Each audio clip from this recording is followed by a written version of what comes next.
Hello friends. So now we start with a new chapter called calorimetry.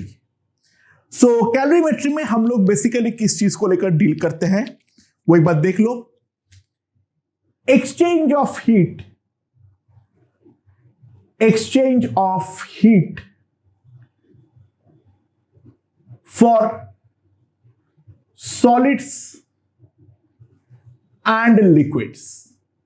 Gas का heat exchange के regarding हम लोग as such कोई बातचीत नहीं करेंगे.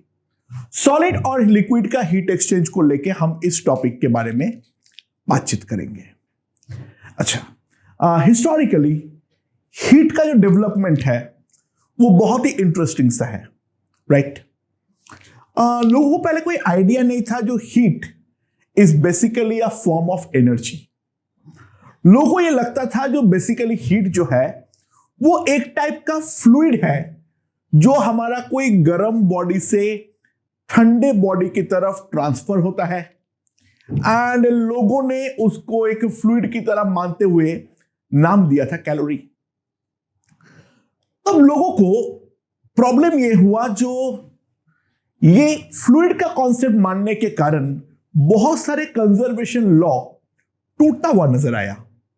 जैसे कि मान लो हमारे पास कोई एक ब्लॉक है, मैं एक रफ सरफेस के अंदर उसको छोड़ देता हूं कुछ वेलोसिटी v देकर. तो जैसे ही मैं उसको वेलोसिटी v देकर छोड़ूंगा, इवेंचुअली ड्यू टू फ्रिक्शन वो कहीं ना कहीं रुक जाएगा.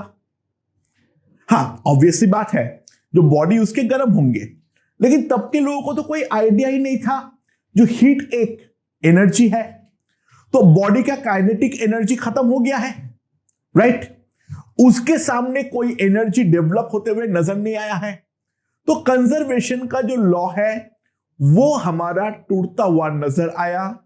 तो 1943 में जूल ने आके सबसे पहले यह साबित किया जो heat is nothing but a form of energy, जो बॉडी के अंदर का जो मॉलिक्यूलर वाइब्रेशंस है या फिर मॉलिक्यूलर मोशंस है जिस कारण पे वो एनर्जी हमारी पैदा होती है. So what is heat? Heat is basically a form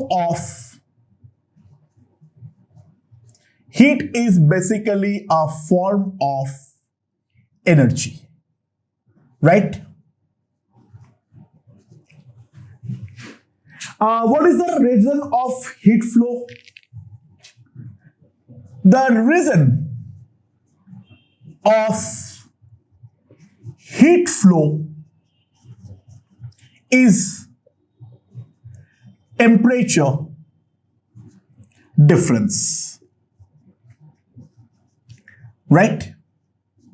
तो जैसे कि हम बोल सकते हैं जो करंट फ्लो का जो कारण है वो क्या है? Potential difference.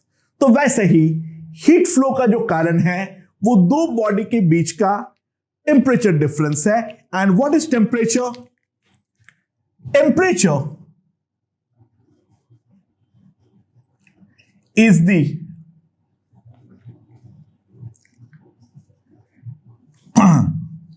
Expression of degree of hotness,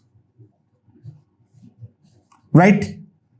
अगर कोई बॉडी का टेम्परेचर ज्यादा है तो उसके अंदर हम बोलेंगे जो उसके अंदर हॉटनेस ज्यादा है, और अगर मान लो कोई बॉडी का टेम्परेचर कम है तो हम ये बोलेंगे जो बॉडी के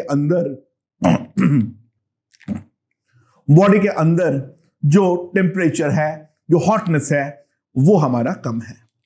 okay, so temperature measuring device, temperature measuring device is called thermometer. जिस चीज के सहारे हम टेम्परेचर मेजर करते हैं दैट इज कॉल्ड थर्मोमीटर. हम जिस थर्मोमीटर को लेके सबसे ज्यादा इंटरेस्टेड है राइट नाउ, ठीक है, वो है हमारा क्या? स्टैंडर्ड मर्क्यूरी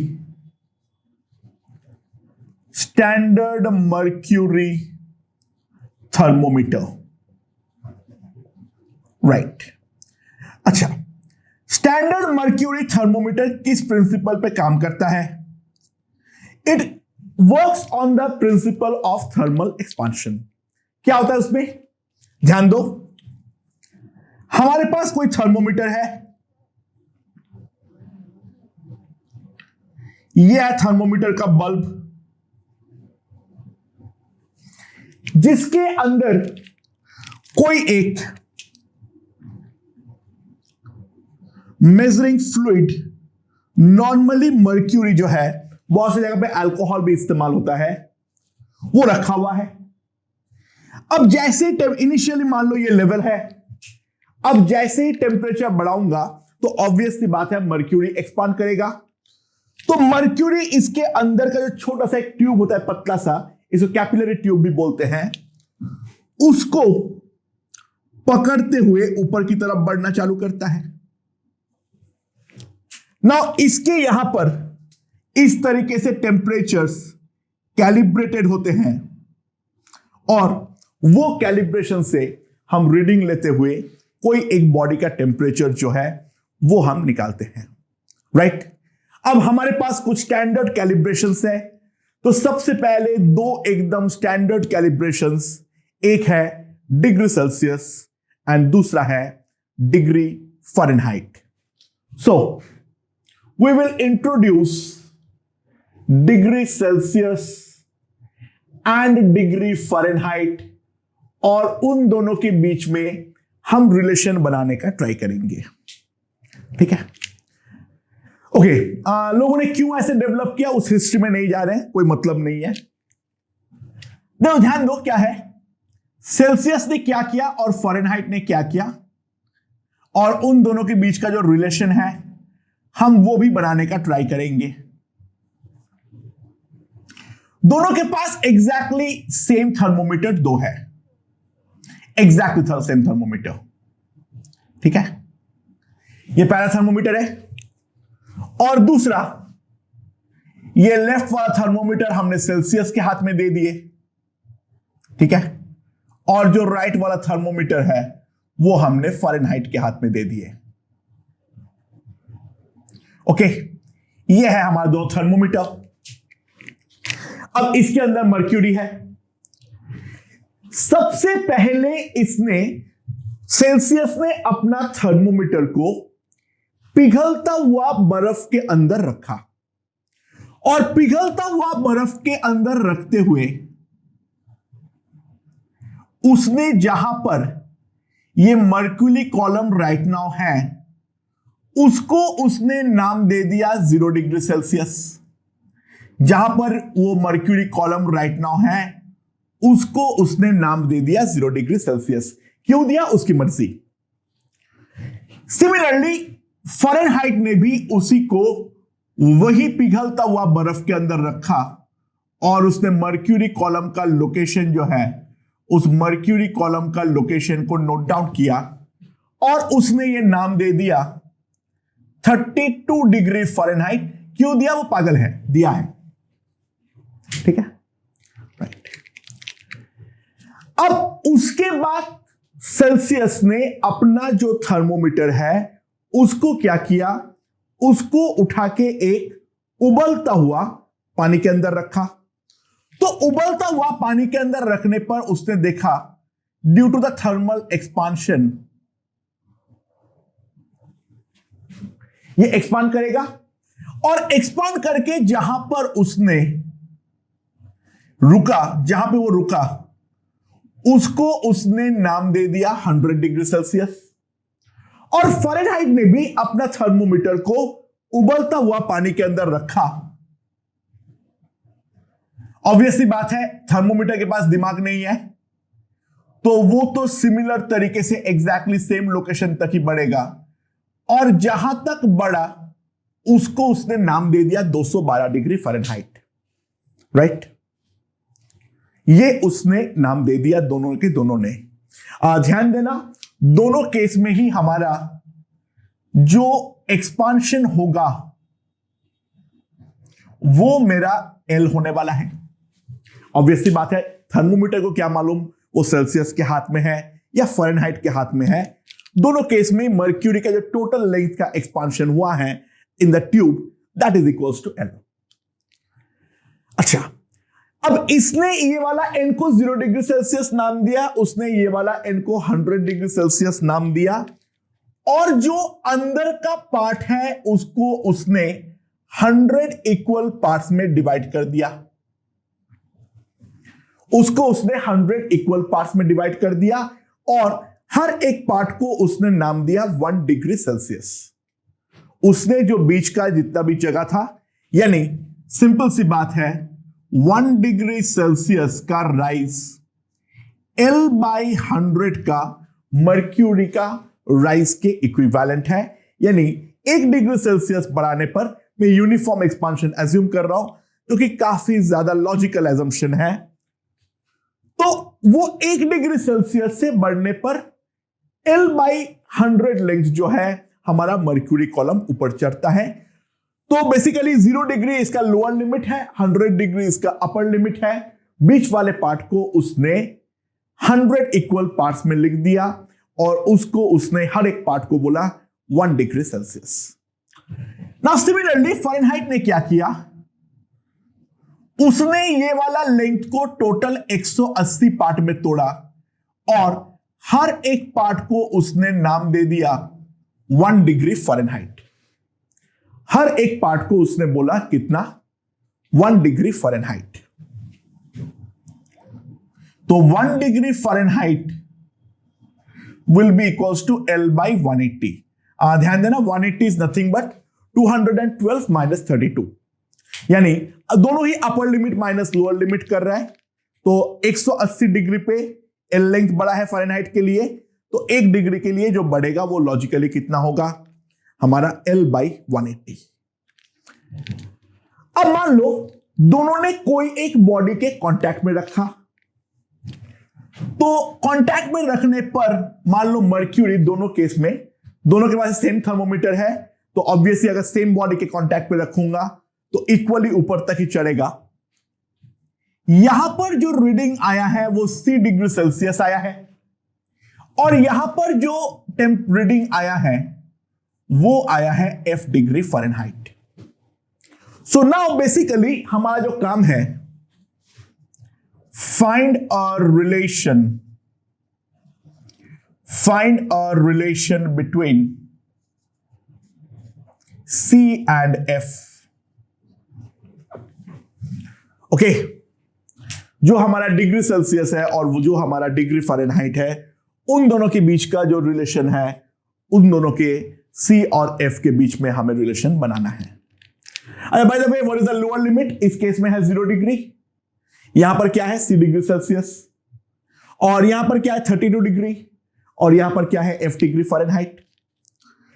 तो 0 डिग्री से C डिग्री कुल मिला के कितना यूनिट चढ़ा है?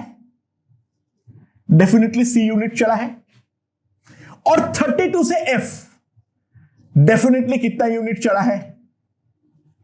F minus 32, right.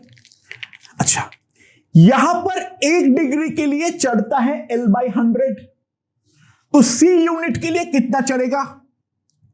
C into L/100। यहां पर 1 डिग्री के लिए चढ़ता है L/180, हाँ कि ना? तो कितना यूनिट चला है? F माइनस 32, तो उसके लिए कितना यूनिट चढ़ेगा? F minus 32 into L/180।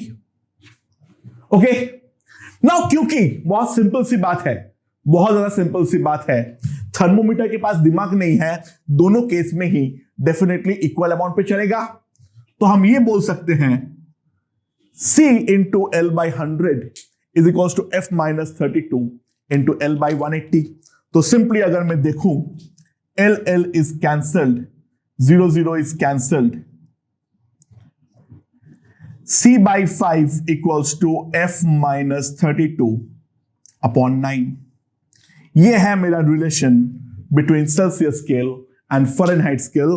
तो अगर मुझे सेल्सियस में मालूम है तो मुझे फ़ारेनहाइट पे भी मालूम होगा, राइट। तो ये मेरा डिग्री सेल्सियस और डिग्री फ़ारेनहाइट के बीच में रिलेशन है। तो एक क्वेश्चन देख लेते हैं क्या है। Calculate the temperature at which degree Celsius and degree Fahrenheit gives same reading. अगर सेल्सियस स्केल और फ़ारेनहाइट स्केल दोनों में मेरा सेम रीडिंग आ रहा है तो वो टेम्परेचर मुझे निकालनी है। मान लेते हैं वो है x, तो सिंपल सी बात है x by 5 is equals to x minus 32 by 9। अगर मैं क्रॉस मल्टीप्लाई करता हूं 9x equals to 160, 5x minus 160, तो मेरे पास आ जाएगा 4x इक्वल्स टू माइनस 160, यानी x इक्वल्स टू माइनस 40। तो सिंपल सी बात है, मैं ये कह सकता हूं जो minus 40 degree Celsius is equivalent to minus 40 degree Fahrenheit. अच्छा, सेल्सियस और फ़ारेनहाइट के बीच का जो ये रिलेशन है, ये हम लोग एक लीनियर रिलेशन के थ्रू भी समझ सकते हैं। बहुत सिंपल सी बात है, सेल्सियस और फ़ारेनहाइट में क्योंकि हम लोगों ने यहां पर एज्यूम किए हैं जो हमारा मर्क्यूरी है वो यूनिफॉर्मली बढ़ता है, तो ऑब्वियस सी बात है सेल्सियस और फ़ारेनहाइट के बीच में एक लीनियर रिलेशन हम डेफिनेटली एज्यूम कर सकते हैं। अच्छा, C जब 0 था तो F कितना था 32, तो मैं यहां पर एक कोऑर्डिनेट मार्क कर लिया 32,0, ये मेरा इस पॉइंट का कोऑर्डिनेट है। एंड सिमिलरली F जब 212 है तब ये है हमारा 100। अब मेरे पास C और F के बीच में मैंने एक स्ट्रेट लाइन बना लिया, लग नहीं रहा पर है। ये लीनियर रिलेशन डेफिनेटली होगा। इन जनरल मैं कोई भी पॉइंट को मार्क कर दे रहा हूं F, C, और अब मैं स्ट्रेट लाइन का 2 पॉइंट फॉर्म अप्लाई करूं तो सिंपली मैं लिख सकता हूं x minus x1 by x2 minus x1 must be equals to y minus y1 upon y2 minus y1, यानी f minus 32 by 180 is equals to c by 100, यानी सिंपल सी बात है c by 5 is equals to f minus 32 upon 9। तो हम linear relation से भी इस तरीके से देख सकते हैं, यानी value minus lower limit divided by upper limit minus lower limit will be same for both the thermometers. इसका मेन कारण है कोई भी दो प्रकार के थर्मोमीटर होता है, उनके बीच में हमेशा ही हमारा लीनियर रिलेशन एग्जिस्ट करने वाला है। तो मैंने एक नया स्केल मान लो डिफाइन किया, a new scale is defined, a new scale is defined, ठीक है, and water freezes at 20 degree B। मान लो नया स्केल का नाम बकवास दे दिया। सो वाटर जो है 20 डिग्री बकवास में फ्रीज करता है, and water boils at 170 degree B. Find relation between, find the relation between degree B with degree C and degree F। तो एक बार मुझे रिलेशन बनाना है डिग्री C के साथ, एक बार मुझे रिलेशन बनाना है डिग्री F के साथ। तो मैं कैसे रिलेशन बनाऊंगा, ध्यान देना यहां पर क्या है मेरे पास 20 डिग्री, मेरे पास डिग्री बी के साथ रिलेशन बनाना है। इसका लोअर लिमिट क्या है 20, अपर लिमिट क्या है 170। तो मैं क्या लिख सकता हूं b minus the lower limit divided by upper limit minus lower limit, that must be equals to c minus lower limit by upper limit minus lower limit. यानी सिंपली मेरे पास कितना आ जाएगा b minus 20 by 150 is equals to c by 100। तो सिंपली मैं अगर एक रिलेशन बनाऊं b minus 20 by 3 is equals to c by 2। b minus 20 by 3 must be equals to c by 2। ये मेरा रिलेशन हो गया डिग्री b और डिग्री c में। सिमिलरली अगर मैं डिग्री b के साथ डिग्री f का रिलेशन बनाने जाऊं तो इन दैट केस कैसे बनाऊंगा b minus 32 b minus 20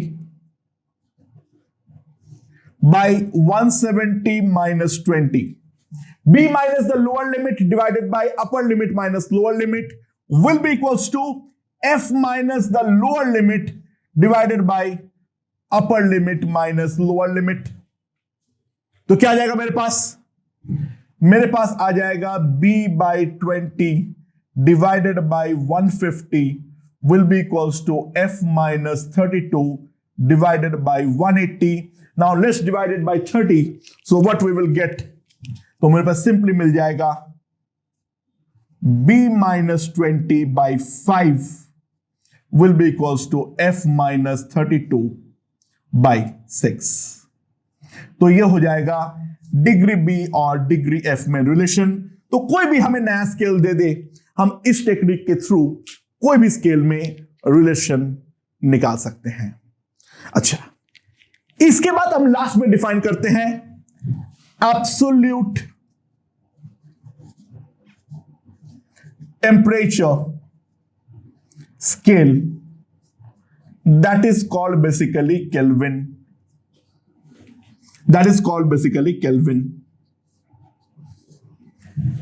Right?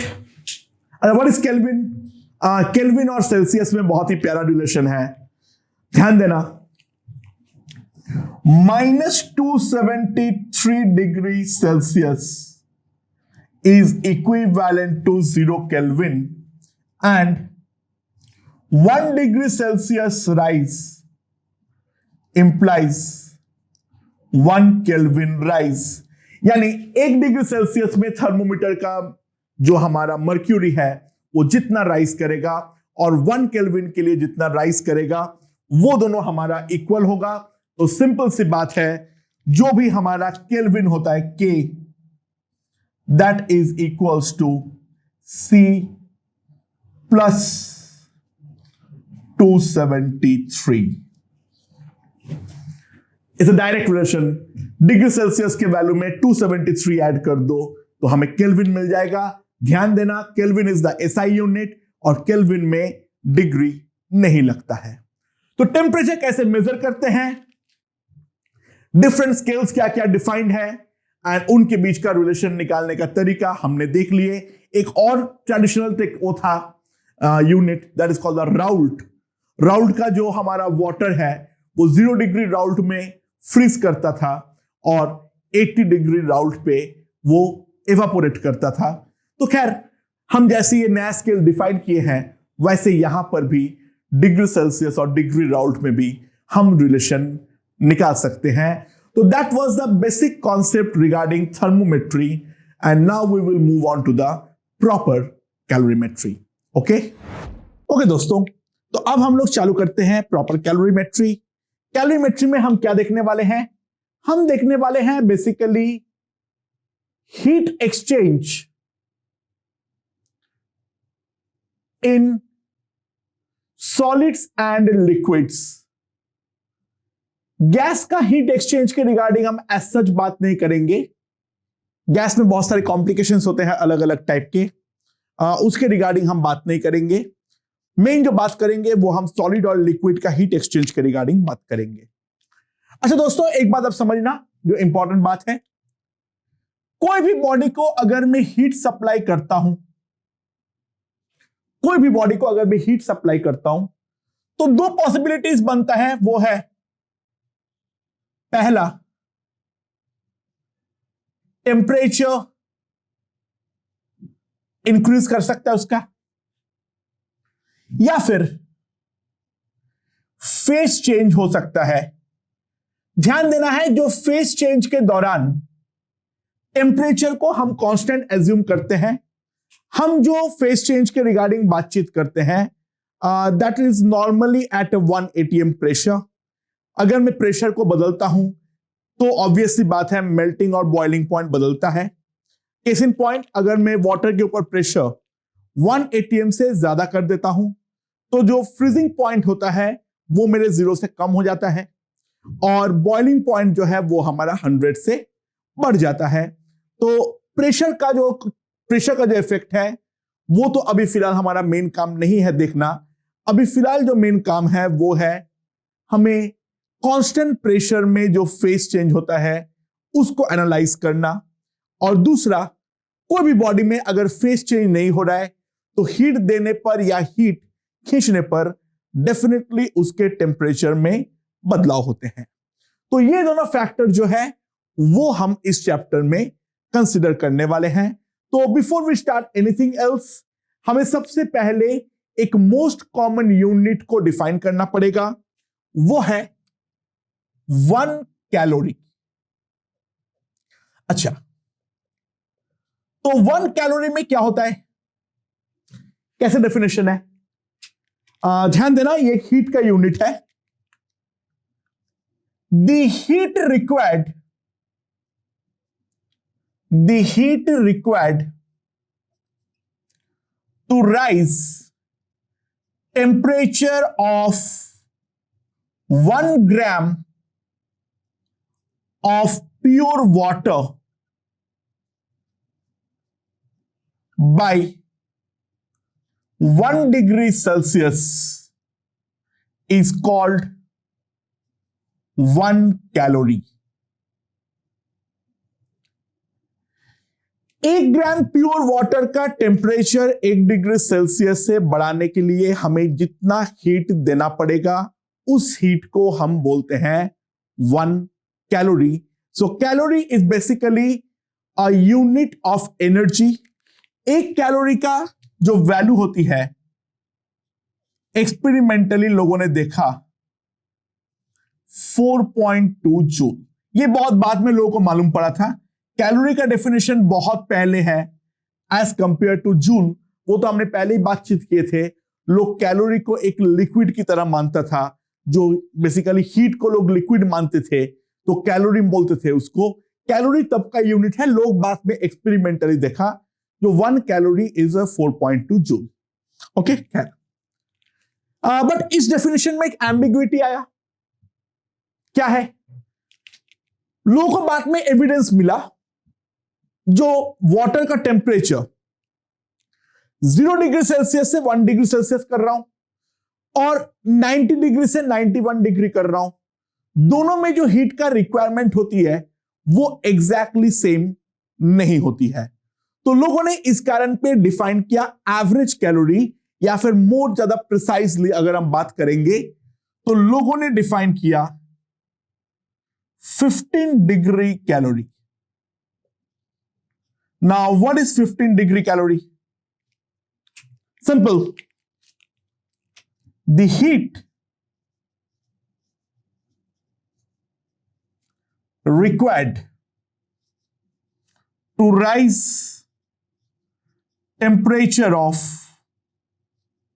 1 gram of pure water from 14.5 degrees Celsius to 15.5 degrees Celsius is called 15 degree calorie.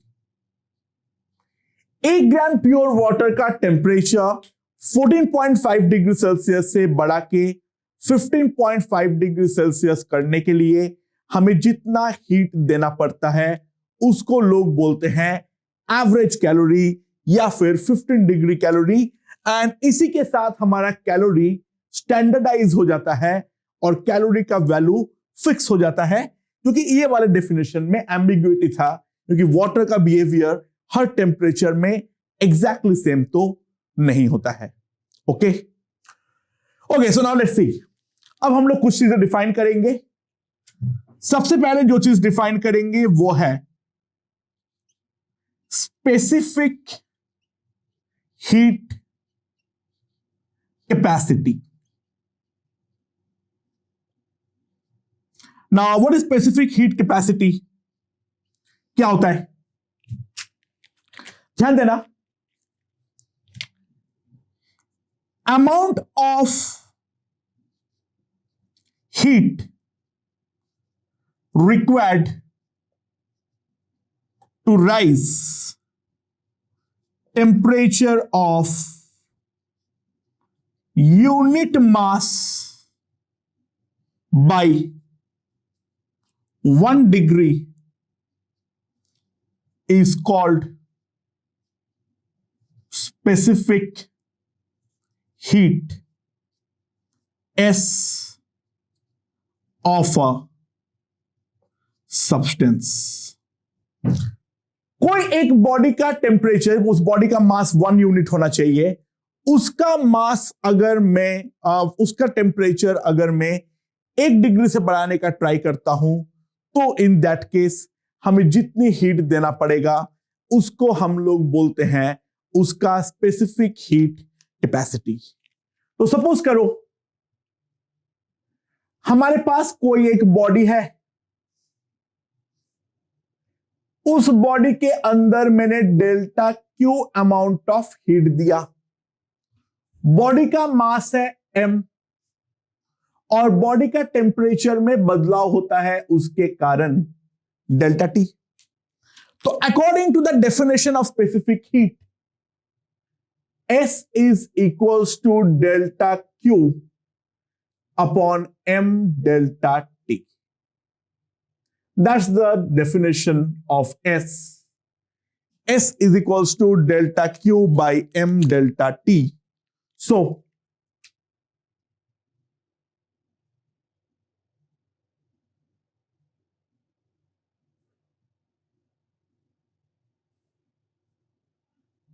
delta Q can be written as ms delta T, जहां पे S को हम बोलते हैं specific heat. अच्छा, S किस किस चीज पे डिपेंड करता है? S depends on number 1 unit of heat. पहला चीज जिसके ऊपर डिपेंड करता है वो है unit of heat. Obviously heat को मैं कैलोरी पे ले रहा हूं या जूल पे ले रहा हूं, उसके ऊपर डेफिनेटली मेरा एस का वैल्यू डिपेंड करेगा। दूसरा, यूनिट ऑफ मास। मास को मैं ग्राम पे ले रहा हूं या किलोग्राम पे ले रहा हूं या मिलीग्राम पे ले रहा हूं, उस बात पे डिपेंड करेगा। 1 यूनिट बोला है, वो यूनिट तुम्हारा जो सिस्टम है उस पर डिपेंड करेगा। अगर हम एफपीएस सिस्टम पे लेंगे तो 1 यूनिट विल बी 1 पाउंड। अगर हम सीजीएस पे लेंगे तो 1 यूनिट इज 1 ग्राम। अगर हम एसआई या एमकेएस पे लेंगे then 1 unit is 1 kilogram, right? And third, unit of temperature, right? हम डिग्री सेल्सियस पे ले रहे हैं या डिग्री फ़ारेनहाइट पे ले रहे हैं, उस चीज के ऊपर डेफिनेटली डिपेंड करेगा। ऑब्वियसली बात है, 1 ग्राम मास अगर मेरे पास है, उसका टेम्परेचर 1 डिग्री सेल्सियस से बढ़ाने के लिए हमें ज्यादा हीट देना पड़ेगा एज कंपेयर टू मैं 1 डिग्री फ़ारेनहाइट से बढ़ाने जाऊंगा तो डिग्री सेल्सियस सिस्टम में जो हमारा स्पेसिफिक हीट होगा वो डिग्री फ़ारेनहाइट सिस्टम से डेफिनेटली ज्यादा होने वाली है। ओके, सो इसका जो यूनिट है वो इन 3 चीजों के ऊपर डिपेंड करता है। अच्छा, इसके अलावा दो और डेफिनेशन होता है, एक होता है हीट कैपेसिटी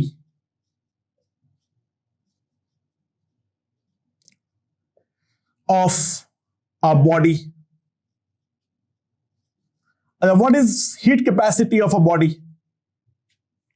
बहुत सिंपल है,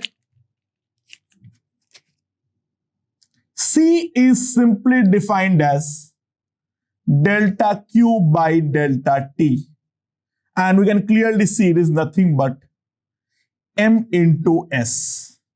यानी कोई एक बॉडी का टेम्परेचर 1 डिग्री से बढ़ाने के लिए जितना हीट हमें देना पड़ेगा उसको हम बोलते हैं उस बॉडी का हीट कैपेसिटी। एंड इसके अलावा एक थर्ड चीज हम और डिफाइन करते हैं और वो है मोलर हीट कैपेसिटी।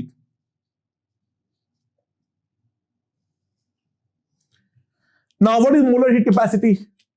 सिंपल सी बात है, C molar is equals to delta Q by N delta T। यानी एक मोल कोई सब्सटेंस का टेम्परेचर 1 डिग्री से बढ़ाने के लिए हमें जितनी हीट देनी पड़ेगी उसको हम बोलेंगे उसका मोलर हीट कैपेसिटी। तो Cm equals to delta Q upon N delta T। And we can clearly see this is capital C by N, the total number of moles। अच्छा, इसके अलावा और क्या टर्म डिफाइंड होता है?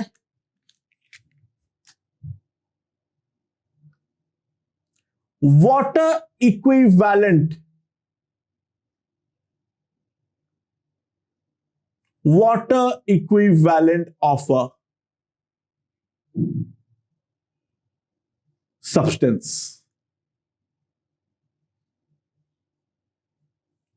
अच्छा, ऑब्वियसली बात है, from the definition of calorie हम एक चीज तो बोल सकते हैं, साफ साफ ध्यान दो, जो हमारा वाटर का स्पेसिफिक हीट होगा that will be nothing but 1 calorie per gram degree Celsius.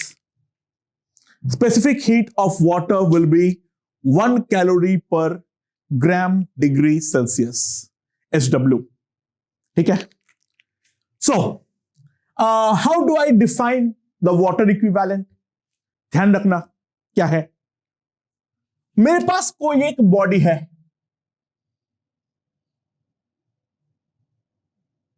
Body का मास है m, उस बॉडी का स्पेसिफिक हीट है S, राइट? मैंने अब उस बॉडी में delta Q amount of heat दिया, तो बॉडी का टेम्परेचर राइज किया by an amount of delta T, right? Okay, अब डेफिनेशन सुनना क्या है। अब कुछ प्योर वाटर लो of mass mw gram, specific heat of water जो है वो है हमारा SW। उस वाटर को उतना ही हीट सप्लाई करो। हम ये दोनों सिस्टम को इक्विवेलेंट तब मानते हैं, for same cost delta Q I must get the same effect. तो इस वाटर का टेम्परेचर भी डेल्टा T से ही बदलना चाहिए, तब मैं ये वाला वाटर को इस बॉडी का ऑब्वियसली इक्विवेलेंट बोल सकता हूं। इक्विवेलेंट का डेफिनेशन हम जानते हैं, बिल्कुल सिंपल होता है, for same cause I must get the same effect. So यहां से मैं क्या लिख सकता हूं, delta Q equals to MS delta T, और यहां पर मैं क्या लिख सकता हूं, delta Q equals to MW SW delta T। So now if I equate the two, So simply I get ms delta T is equals to MWSW delta T. So delta T is cut. So MW is equals to M into S by SW. Right? So ये MW को हम क्या बोलते हैं? Water equivalent of the body.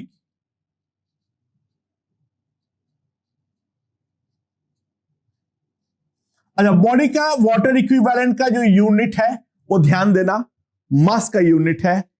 S by SW is definitely unitless, क्योंकि यहां पर तो ऊपर और नीचे सेम यूनिट, वो डेफिनेटली कट होगा.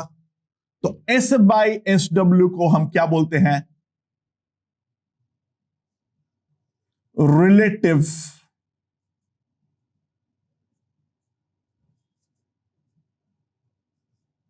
Specific heat. अच्छा, SW by the way calorie के यूनिट में 1 ही है, कैलोरी के यूनिट में. तो स्पेसिफिक हीट जो होती है उसका मैग्नीट्यूड और रिलेटिव स्पेसिफिक का जो मैग्नीट्यूड वो दोनों सेम होता है इन calorie per gram degree Celsius unit. तो water equivalent of a body, उसको simply 1 calorie per gram degree Celsius से मल्टीप्लाई कर दो, तो हमें जो है उस बॉडी का M इंटू S मिल जाएगा. वाटर इक्विवेलेंट को बहुत सारे जगह पे हम W के सहारे भी लिखते हैं. राइट? तो ये हम लोग पहला चीज को डिस्कस कर लिए हैं, जहां पर कोई एक बॉडी पे हीट देने पर उसका टेम्परेचर पे राइज होता है. राइट?